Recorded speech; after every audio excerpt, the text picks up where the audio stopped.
Rich Dad, Poor Dad by Robert Kiyosaki. So I had two dads, a rich dad and a poor dad. My poor dad had a PhD, and my rich dad never finished the eighth grade.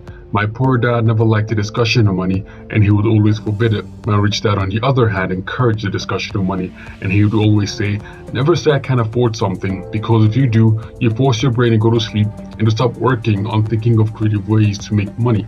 Both my dads strongly believed in getting an education. My poor dad always encouraged me to go to school, get good grades so that I can get accepted into a good college. My rich dad, on the other hand, encouraged me to go to school and get a financial education. One dad died leaving his family bills to be paid, the other died leaving tens of millions of dollars to his family, churches, and charities. The problem with most people is that they always complain about money. They will always say, oh, I have no money, I'm broke, my job sucks, I need to get a second job to pay the bills. But let me ask you this, what would you do if you got a pay increase today? Let's say you are earning $3,000 a month, and I offered you a pay rise to $5,000 a month or $10,000 a month. What would you do with the extra money?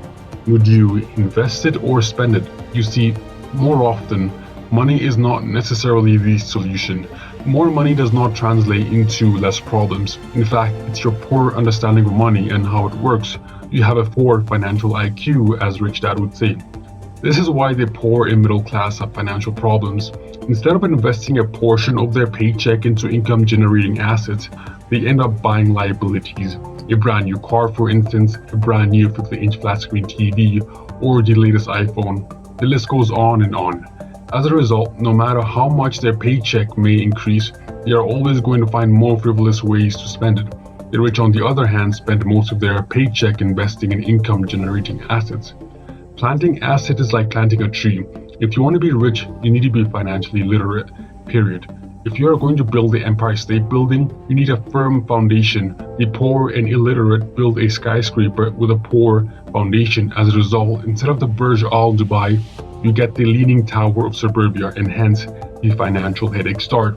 Kiyosaki says, the poor have expenses, the middle class buy liabilities they think are assets, and the rich spend their time acquiring assets. Now you are probably asking yourself, what is an asset and what is a liability? Well, an asset is basically something that puts money into your pocket. For example, a business, real estate, paper assets like stocks, bonds, mutual funds, etc. A liability is something that takes money out of your pocket. For example, your car, your house, your phone, etc. Basically anything that requires you to use money to maintain and use. The rich spend their time acquiring and accumulating assets, which brings in money, which they can reinvest in acquiring more assets. Over a period of time, these assets would have grown so large and profitable that they make the rich even richer. Economists call this compound interest, and it's the secret of the rich. Albert Einstein once said, compound interest is the eighth wonder of the world. He who understands it earns it. He who doesn't pays it. This is how the 1% make their money. The biggest secret of the rich. Let me give you a brief history lesson. I'm sure most of you know about Robin Hood, right? The guy who takes from the rich and gives to the poor. Well, my rich dad did not see Robin Hood as a hero. In fact, he called Robin Hood a crook. Although Robin Hood is long gone, his followers lives on. I most often hear people saying, why don't the rich pay for it? Or the rich should pay more in taxes and give to the poor. It's this ideal of Robin Hood taking from the rich and giving to the poor that has caused the most pain for the poor and suffering for the middle class. The reason the middle class is so heavily taxed is because of this Robin Hood ideal. The reality is that the rich are not taxed, it's the middle class who pay for the poor. In England and America originally there were no taxes, but occasionally there would be temporary taxes levied in order to pay for wars. Taxes were levied in Britain for the fight against Napoleon from 1799 to 1816, and in America taxes were levied for the Civil War of 1861 to 1865. Once governments got a taste of money, just like any pig, they wanted more, and so in 1874, England made income tax a permanent levy on its citizens. In 1913, America followed suit, and thanks to the 16th Amendment to the Constitution, income tax became a permanent levy on its citizens too.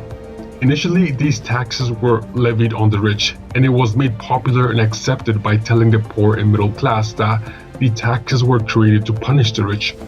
And so the fools they were, the masses voted for the law, and it became constitutionally legal. And that's how the middle class and the poor got taxed. The power of corporations. The secret of paying less taxes is simpler than you think. It's through corporations. What is a corporation, you might be asking? Well, the poor thinks a corporation is a tall tower on Wall Street with huge glowing billboards on its roof peak.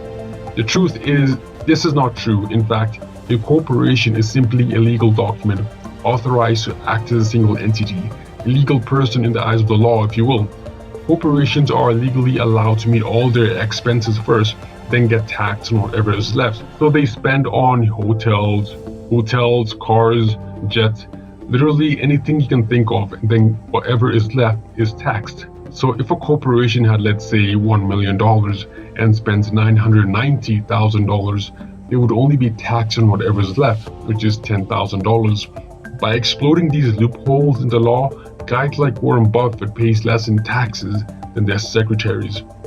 This is the secret of the rich, and it is what has helped them continuously increase and keep their wealth.